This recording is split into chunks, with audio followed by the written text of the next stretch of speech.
All right, let's just try do something I didn't manage to do during the last stream, which is to do the open source maintenance of um, changing the Dust API into the new freeze-like API. And to show you, give you a brief look of how Dust API looks right now. So, uh, um, so Yanfa 2 is basically what we internally call die note, the app that we release. It's called Yanfa, which stands for yet another failed attempt. And 2 is it's our internal code name. And 2 is because we wrote like the note-taking app a version before, and was the previous version was using Isar as a backend database, and Yanfa 2 was actually completely based on Dust for its like state management solutions, and we developed Dust code alongside Yanfa. And I want to like emphasize this again. I don't want to take too much credit for Dust. I don't really want to take much credit, if at all. It was mostly the brainchild of Bridgecat, and I was mostly working on the Yanfa side. And even for the Yanfa side, Bridgecat has a lot of contributions towards the Yanfa's rendering, etc. But we can have a look at this repository. So to start in Yanfa, yeah, I'll just try to maximize the code as much as possible. And this is the normal thing that you see. And we have a case clear data on startup flag that we always like to use. It's convenient for us when we are going to build some make some significant data changes. And it is ensured that this method is only going to call if we actually are in the debug mode. We don't want to accidentally clear all the user's data, but it's here.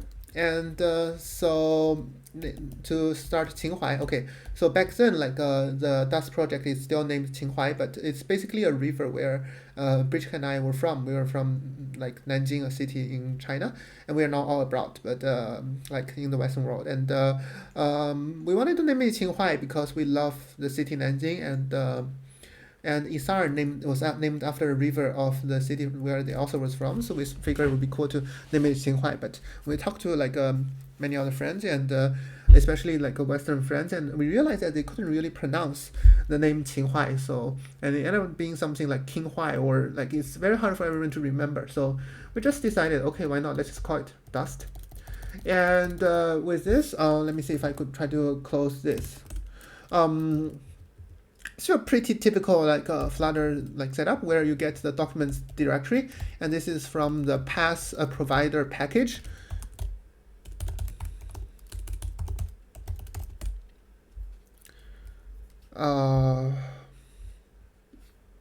As you could see here, it's from your past provider package. And then we get the data path, and Qinhuai Underhood currently uses SQLite. We're actually thinking about migrating to RocksDB. Yeah, we're actually thinking about migrating to RocksDB, which provide sufficient for what we need and will be much faster. But we haven't been able to do that. We have just recently decided to release it. Oh yeah, well, it's so fun reading those comments. This is what happens when you do things with friends. And I kind of also wanted to do a little bit change here regarding the path. As you know, it's not a good idea to just directly concatenate paths. So inside Dart, there is this package called package path/path.dart, right? And it's normally imported as P, and the path provider, oftentimes people have this convention of importing as PP. And so what we do is that instead of the previous one, we call it p.join. And this will give you a path that's more applicable across different platforms, as opposed to the one that just works on the macOS. Oh yeah, I need to remove this. Yep. So now we have the data path. And after having the database, and if it's in debug, we remove it. And this is what the core of Qinhuai or Dust is, that we call it Dust.open, and we pass in all the repositories that are generated One thing to note is that in the new version, recently I've changed the store to Dust, so it's not called Dust.open, and otherwise, like most things should be similar here. And we can have a look at the models, which happen to be here. So this is how you used to declare models in Dust. For every model, the first field is required to be an ID. It was a requirement that we made that was makes the life of us easier and ensure that the ID is of the type ID. And the type ID is actually a type consisting of two integers, a low and high. This is because like we are actually, if you see this native FFI, I don't know if it triggers anything in your mind. It basically is a foreign function interface. What foreign function interface is that it narrows down your programming data and conventions, etc., into the C convention. C being a very simple language, is now becoming this tunnel between two languages. And foreign function interface is basically trying to squeeze the Dart side down into the C convention and squeeze the Rust side down into the C convention, and then let the two languages talk to each other via this convention. And the reason that the ID has a high and low is because Dart doesn't have 128-bit integers, and it is very important that we have 128-bit integers because we need that much amount of data for a randomly generated ID to be unique enough that we can safely generate this across different places of the universe and assume that people never collide. They never collide. And you know what? If they collide, we just let it be because it will be so rare that we can count on it not happening. So we have to have 128-bit ID. And the reason it's not string because if you try to encode an ID into a string, right, it's actually super inefficient because in the ASCII characters, in most strings, it's hex based, right? Which means that at the end of it, they're only going to make use of 16 characters. But the ASCII is each one is 8-bit. And you are actually effectively only making use, which means that it's 128 options. And you're effectively only sort of making use of 1/8 of the capabilities that it needs to, that it has, if I'm not wrong, yeah. So we create this class ID, and it points to basically under the hood is two integers. And this is part, so now we store a double field called logical pixels per inch was in the basically how dense we are going to render the string, render the screen in the old Dynode database, and we have this atom default, which is an atom, and that an atom is a value is a field that will be persisted to the database. So let me try to pull this out.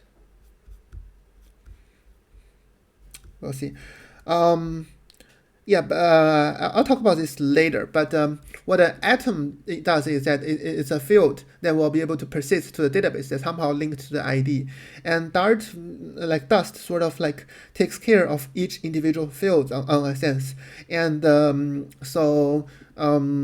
it's an atom, and we provide the default value by using the default annotation. And we also need to provide a serializer as a double serializer, and a serializable as a double serializer. And now we could have the logical pixels per inch sort of a thing that as will be persisted to the database.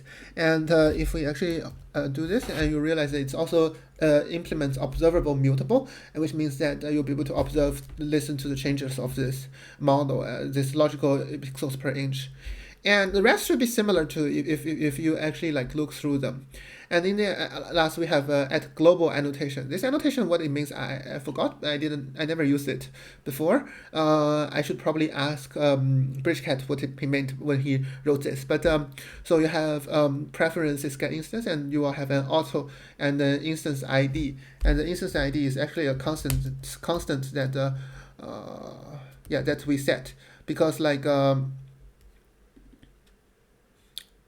actually I forgot about what this part meant, but it was a constant that was set, and currently, like when we were using Dust was far less mature, and it's still far from mature. But this will basically allow you to query the single instance, instance of the preference, and return that. So that it's basically a global singleton sort of like thing.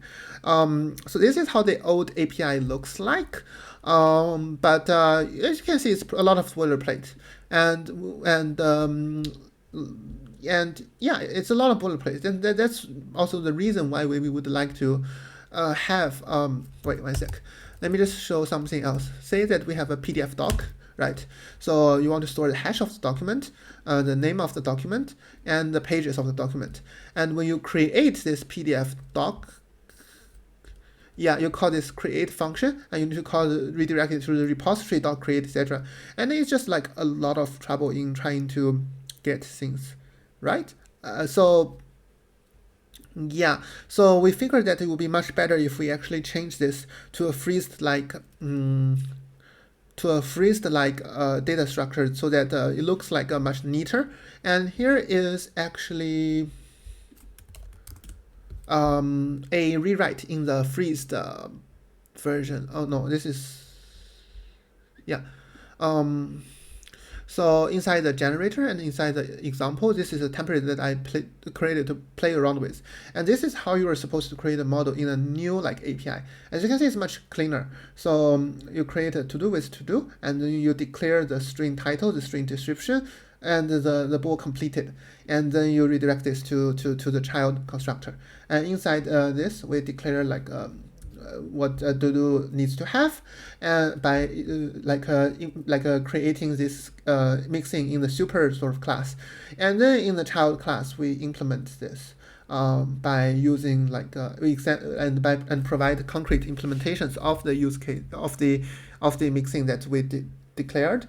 And we also implement a repository like so that's associated with it, so that like the code that the user has to write will be significantly reduced.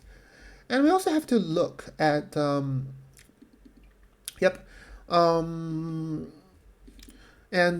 this part basically is we generate atom string and then like the title, and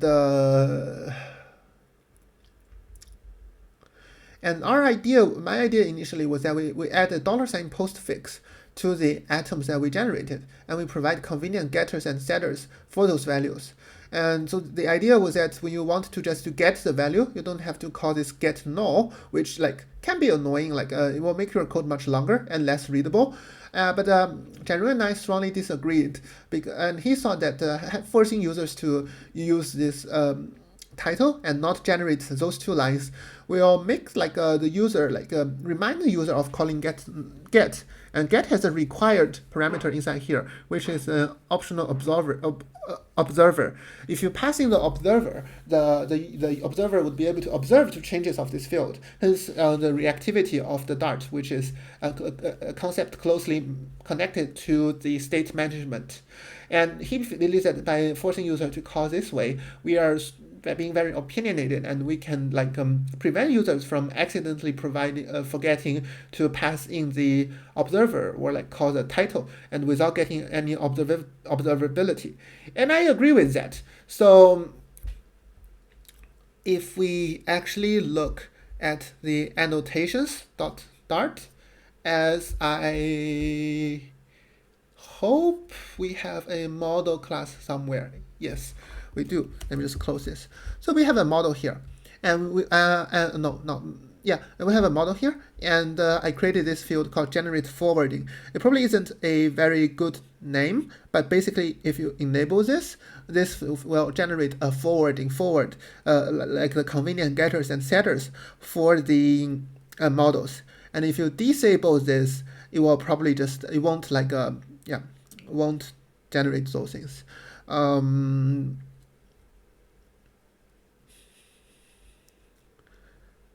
Yep, and we are going to set this default to false. So you won't be able to get the convenient getters and setters.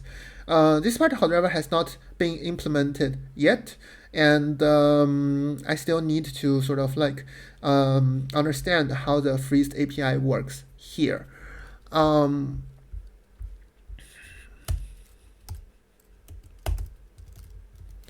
If you don't mind, I would like to make this a little bit smaller so that you could have a better look of both the file tree and the data. And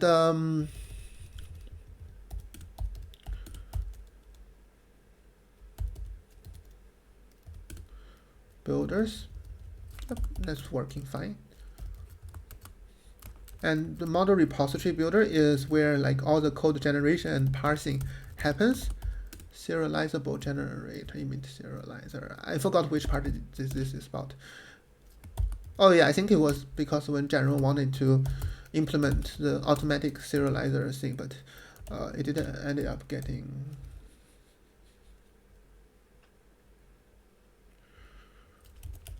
Some API we may use, we don't know. I don't know, we may use, but we leave it here. And the utilities has a lot of utilities things here. It's a little bit annoying. The model that we are going to navigate to right now is because we currently are not able to parse the constructor, and I remember it's inside.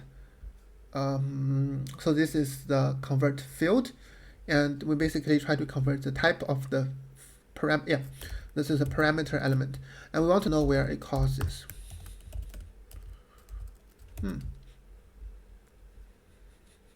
Oh yeah, I wrote part of the convert struct logic. Good. So let's just focus on convert field. And I remember convert field here. We have convert type here as well. Oh yeah, this part is the code that won't work. But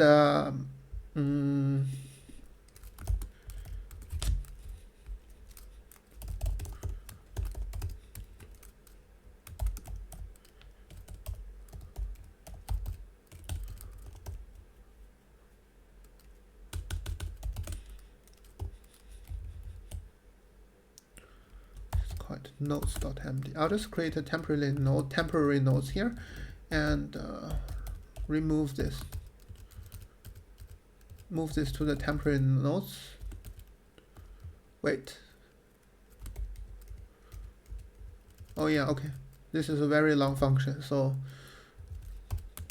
yeah. But if I keep my screen this big, this small, like the text is big, I won't be able to read and have a full grasp of the content. Wait 1 sec.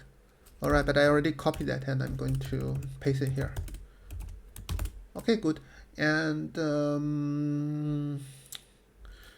I may as well open generator. Raw.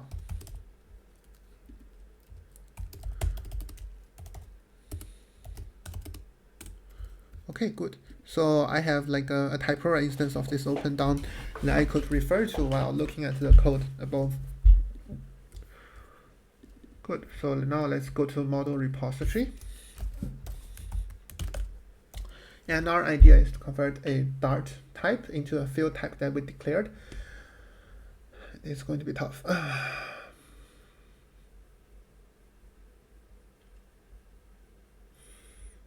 I'm probably going to break a lot of things.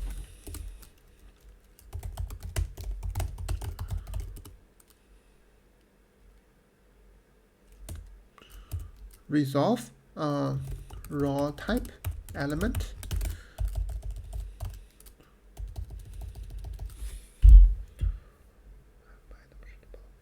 The thing is that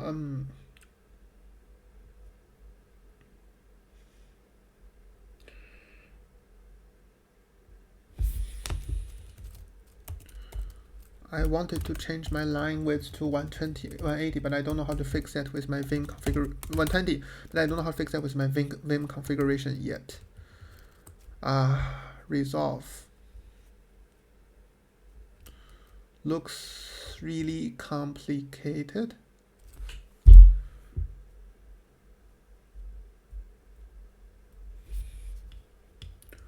Oh no, Yeah, so which means that we can basically call a resolve optional, resolve nullable.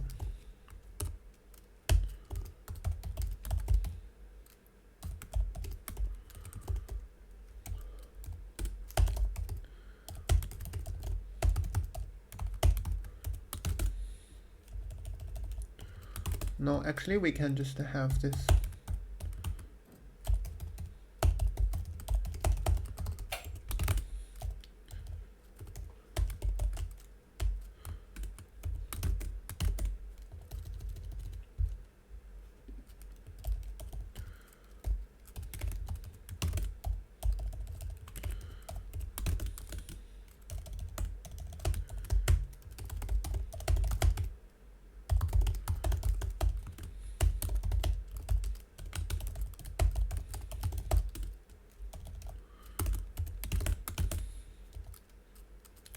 Good.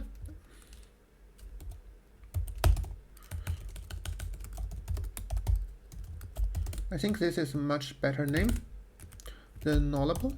And now good. Setting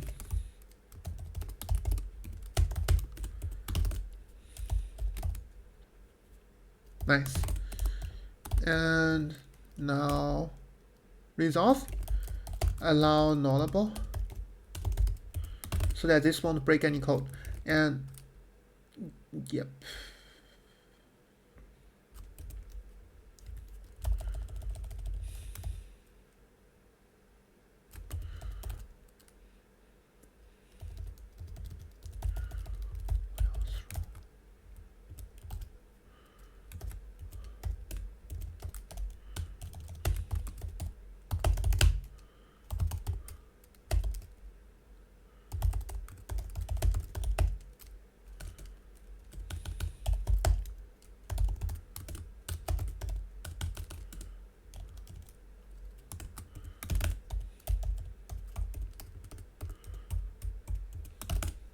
So that this thing is optionally specified. You don't have to specify this. Pretty good. And now we can have this resolve.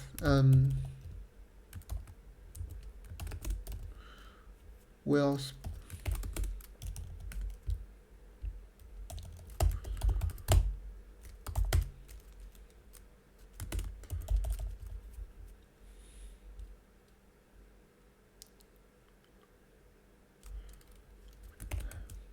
yeah, GPT is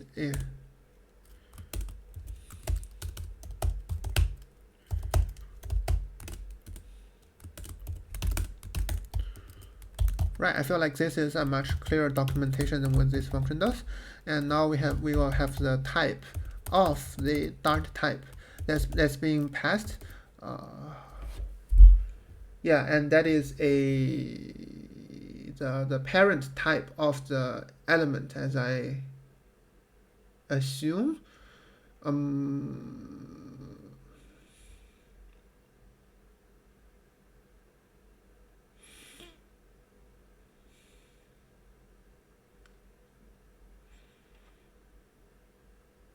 Let me look at what is passed into convert.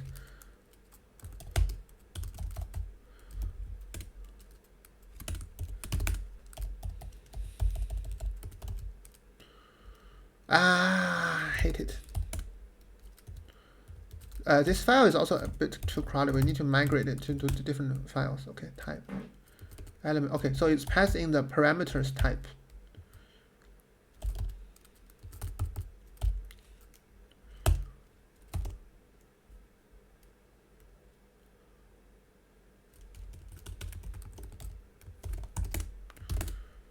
Wait, let me see.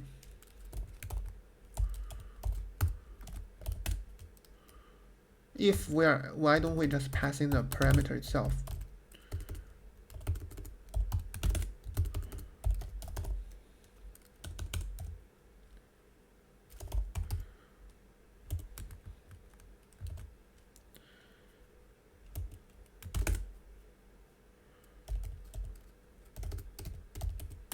Yep, so this looks much nicer to me.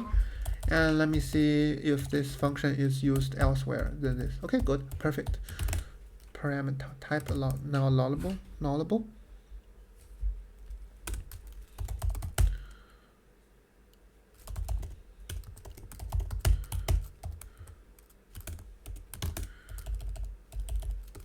So this is basically this annotation. If you look at here, it's type checker from runtime, and if you actually call this, one sec.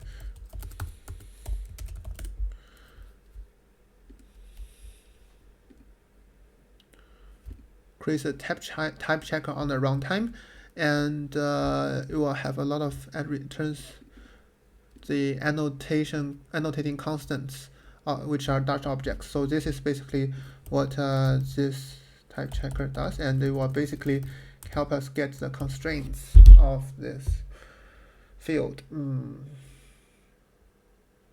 Constraints is one of the annotations, and it sort of has the stickiness and some of the other fields that yeah, I did not have time to dive into yet. I need to learn that before the next time I stream about this.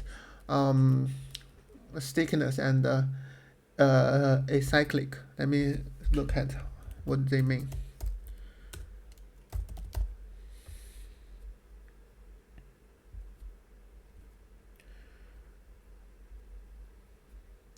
Oh, so inside the documents that I find here, which I'll just quickly show a sec.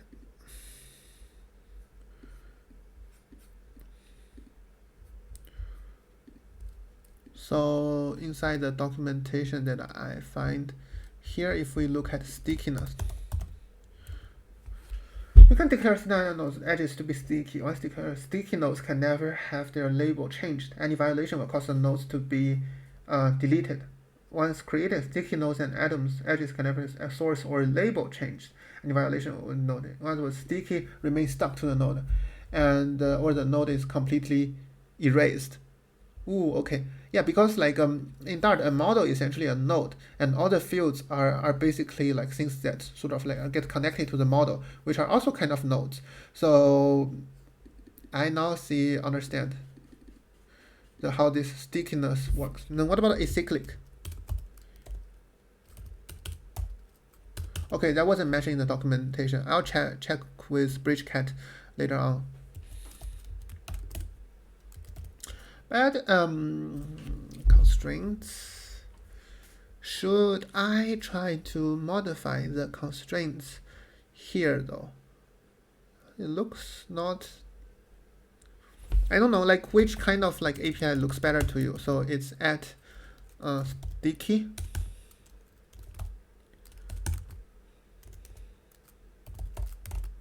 At acyclic. Does this look like a good API to you, or at the former one looks much shorter, even than the yeah. So I'm probably going to just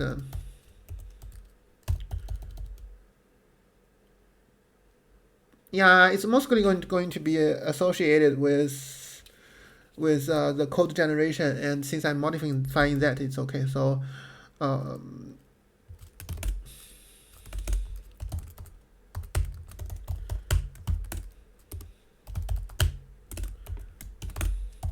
and I'm going to write let me just pull down this and pull this down and write the stickiness, etc. constraints documentation here.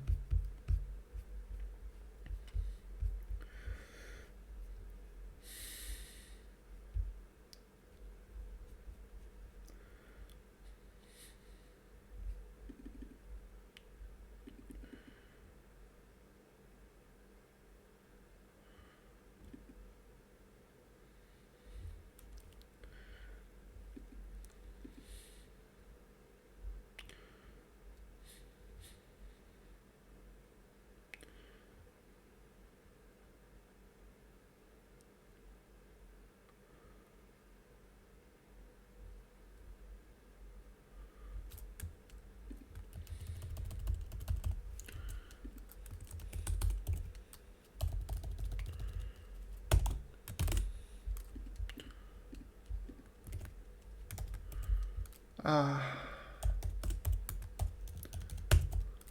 I wish I have like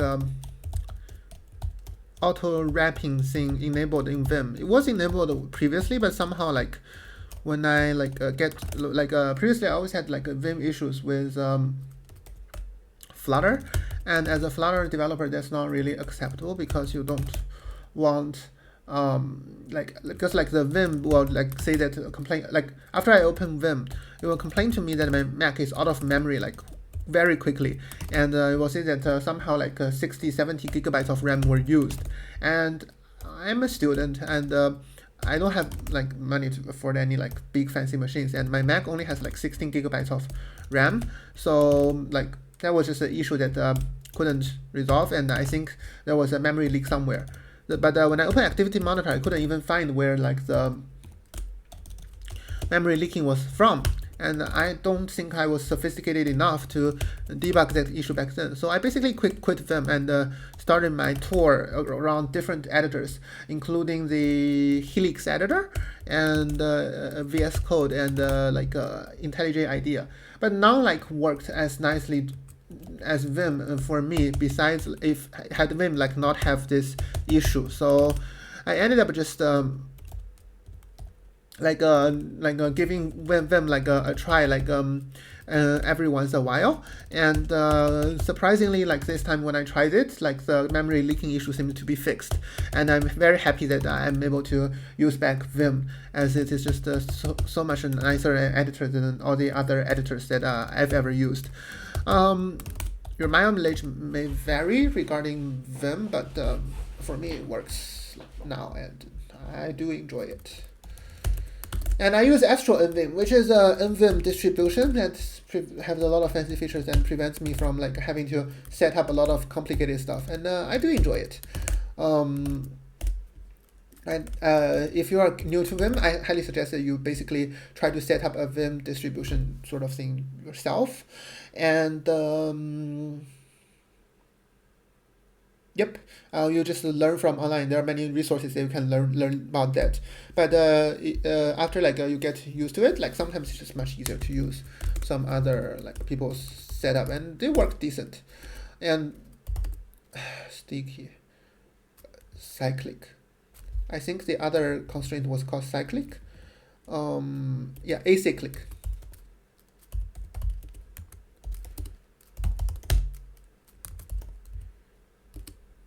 Let's just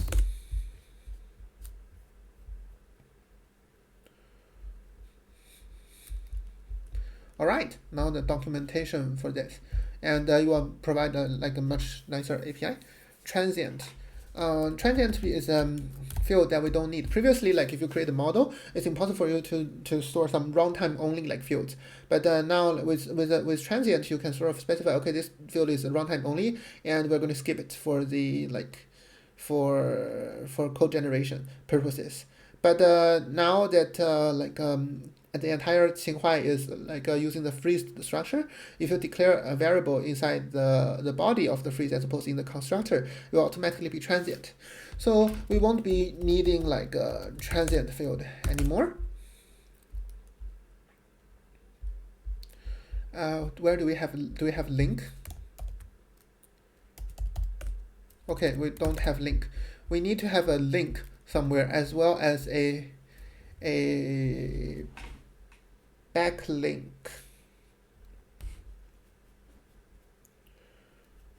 Okay, I have a brilliant idea. Let's just name this link.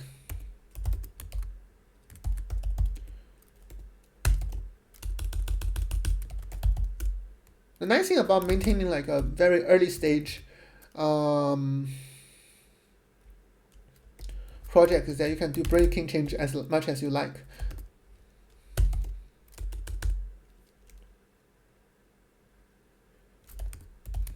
Back to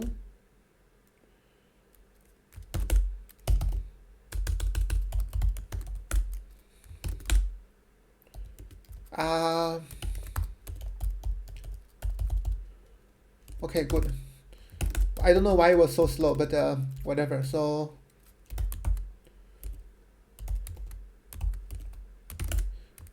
good. Now we have It's back2. And if the back2 is specified, then we'll know that it will be a backlink.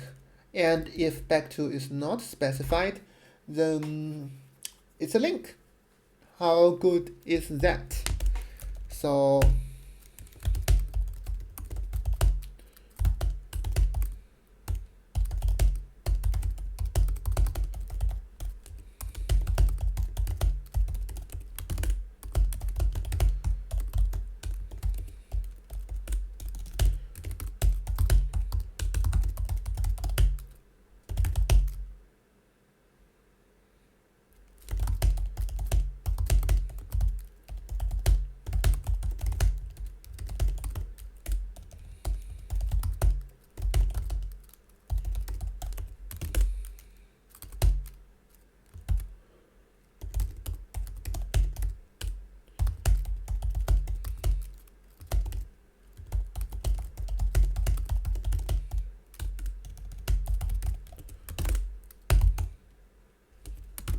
cool.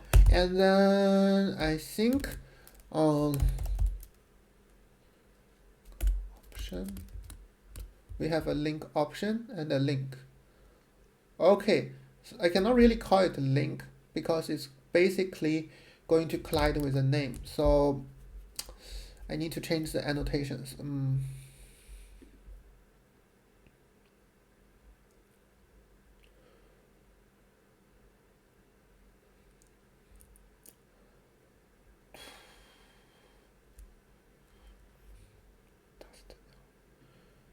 What else other names are better than link? Connected? Connected. Connection?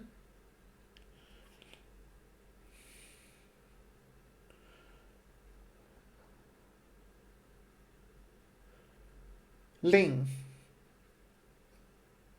LN.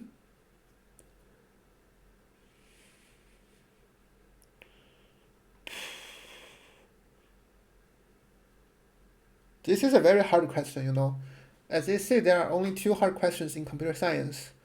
One is caching validation, and the other is naming things. I feel like this is so hard to know when like two names conflict. The one is actually the wrapper type around an actual link, where you can call the value to get the value of the link. And the other is an annotation saying that it's a link.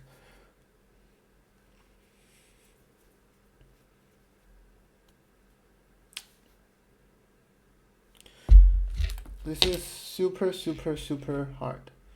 I have no idea.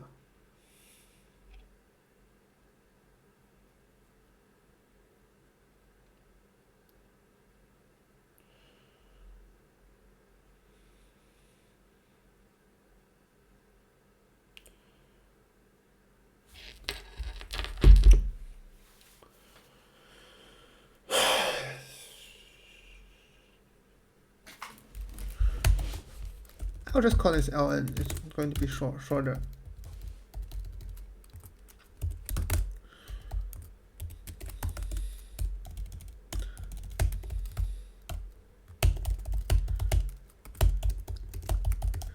This is probably like a very bad comment to write, but yeah, we need to think of a better name, so why not?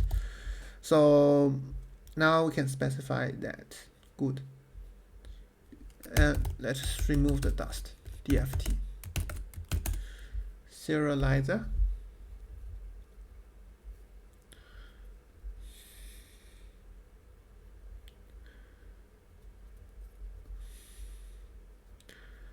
I wasn't very sure why like BridgeCat wrote the serializable to contain a serializer, and why don't we just directly have a serializer annotation? But I'm going to try remove this and see how this would work, pan out.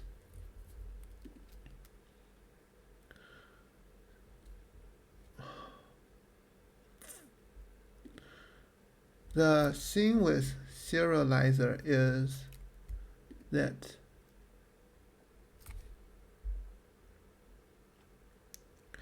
I see why. It's because const serializer.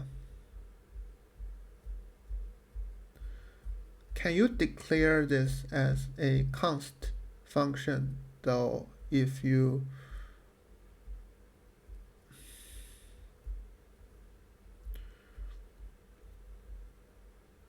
I don't read any issues with having this function itself as a serializer.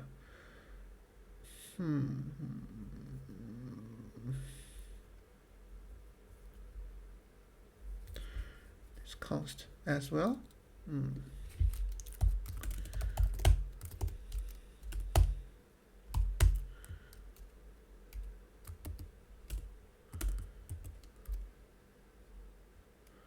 Yep, the arguments are not constant.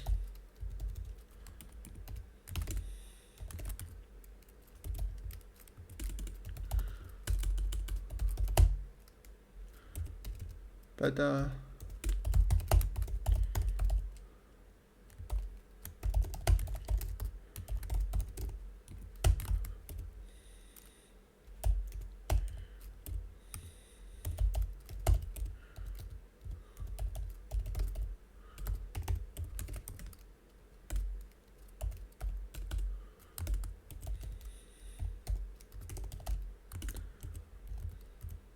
okay, it's actually able to declare this. Okay, good. Which means that this can be used directly as an annotation, as I assume.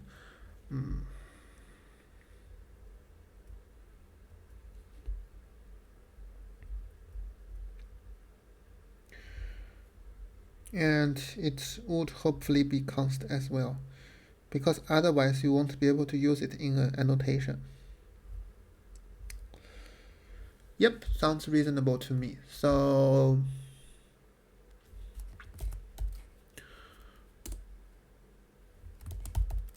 annotations show serializer. This is what we want to show. Yep. Good. So the idea was that we wanted to try to have like that as the annotation.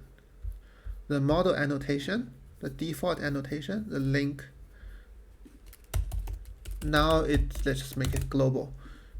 Global annotation, sticky and acyclic. STKY.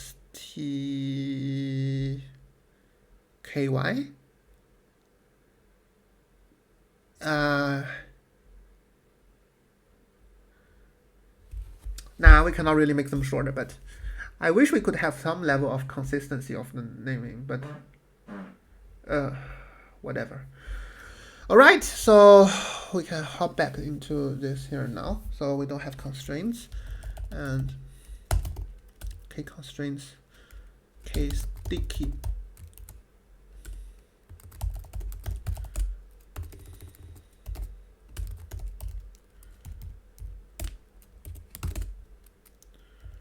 And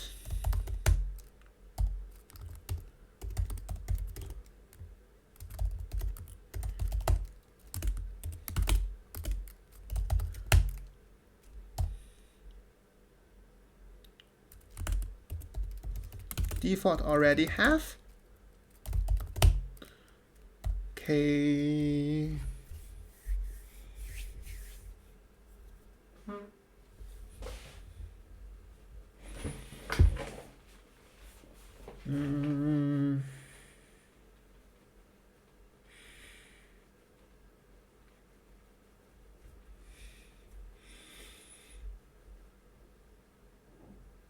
acyclic.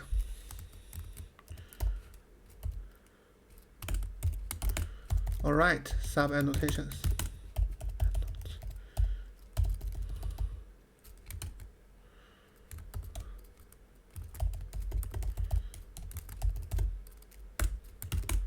Make them a little bit shorter. It's always better to have shorter. Clear enough.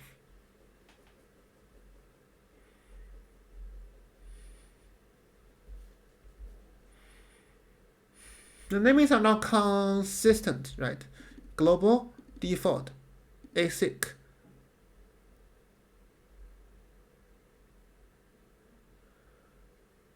And I don't really want to like have it. I mean, it's fine to call default DFT and global JLB and link LN, but the rest they are maybe not as easily shortable. Transient is no longer, serializable is no longer, and I forgot the way to check the debug. Okay, good. So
what do you mean by unresolved annotations? All right, let's just leave this unresolved annotations here. Since I read the old code that we have, it's okay to have exact.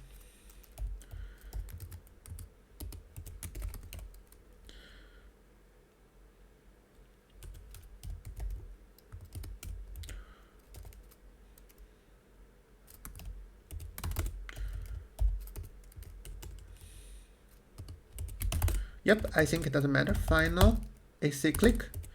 Good.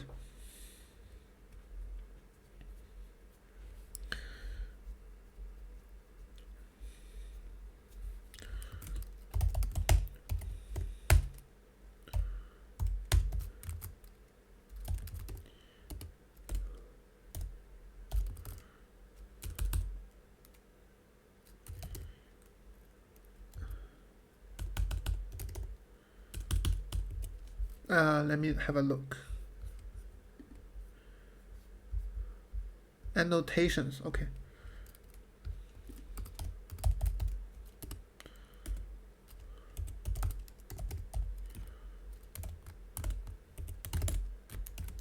Good, so that I get the default annotations of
yeah, let's just use this.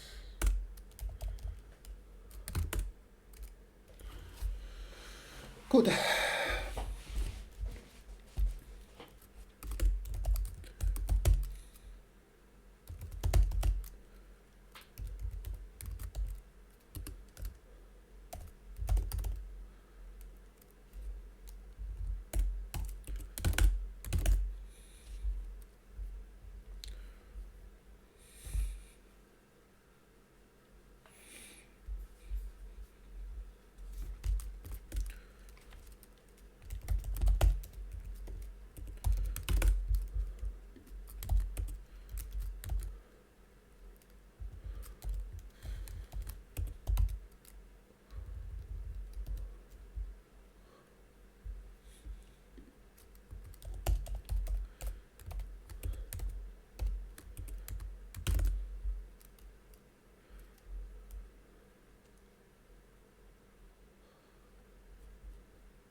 Alright, so basically want to have this nullability suffix set here so that we know whether if it's nullable is a convenient getter.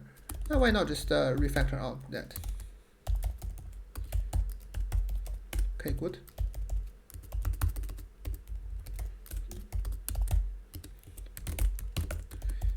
Alright, resolve, and now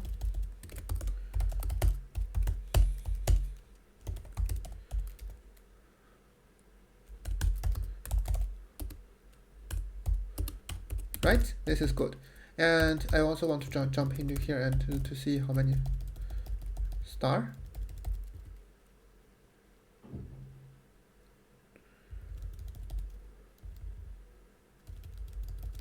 Oh, so basically, okay, cool.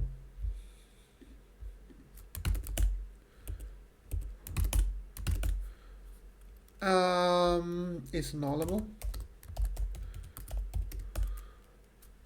No, I want to go here. Here, yep.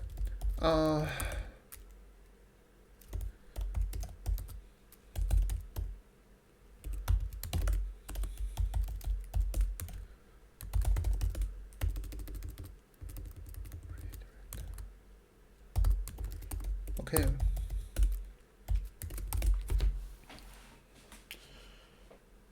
So what I wanted to do here is that after getting all the constraints, we can now basically try to start assembling things. What I'm worried about is that nullability suffix, because there is a case in Dart in the factory redirect constructors where you don't specify, like you have a string sum. You don't specify require, specify string sum. And in this case, it's actually nullable. But you sort of have to have a default for this case to work. And I don't yet know how to make sure that, let me see if,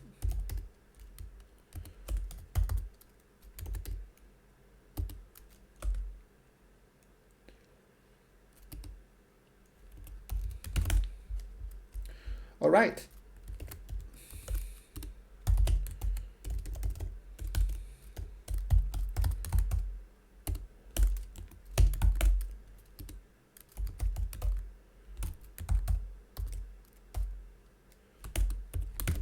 Well, positional arguments are not supported yet. Positional arguments are the arguments that have like a that you specify. So, for example, this is a positional argument, but if you surround this, then it's a named argument. Yep. So default annotations.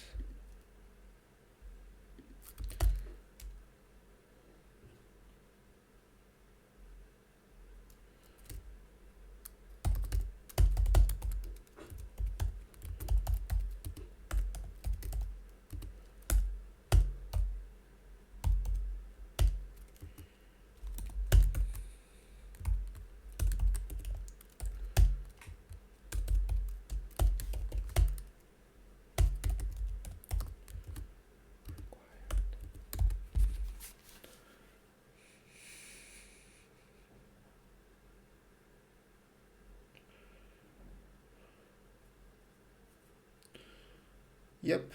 Okay. This one needs to be fixed.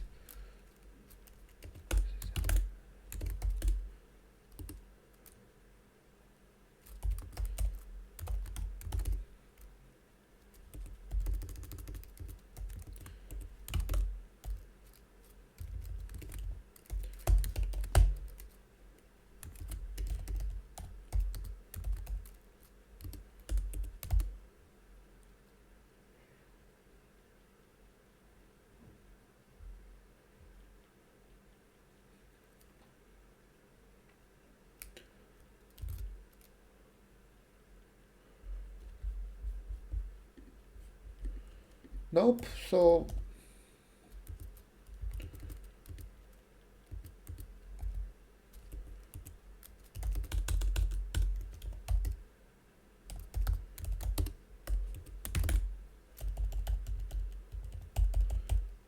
you don't have a default annotation.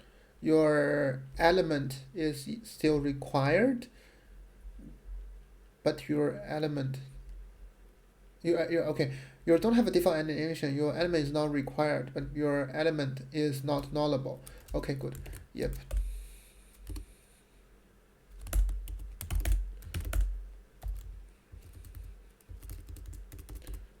It's not required and not nullable.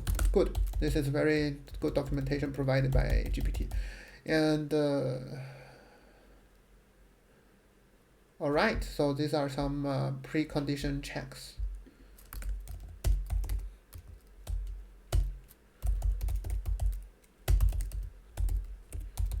Good.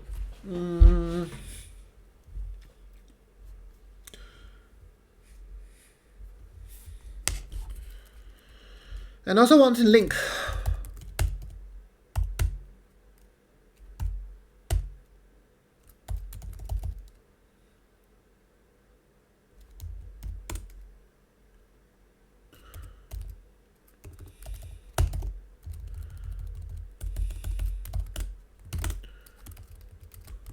So some links to be put here. Dot annotations of. Yeah, this shouldn't be exact.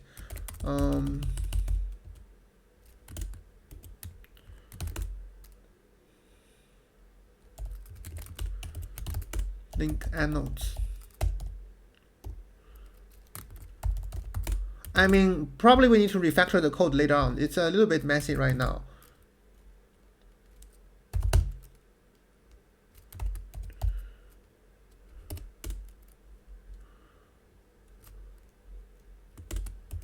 Yep, good. You see that this portion of the code here can actually be mapped to with this portion of the code here. Nice. And then the link also needs to be checked as well.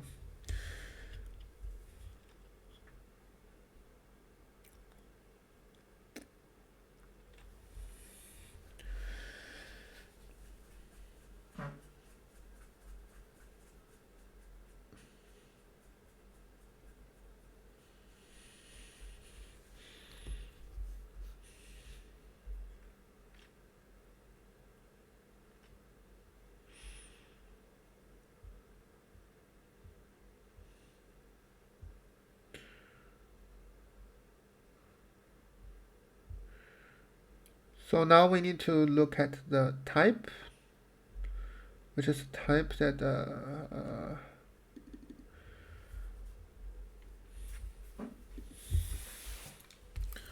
so now we sort of need to look at the type.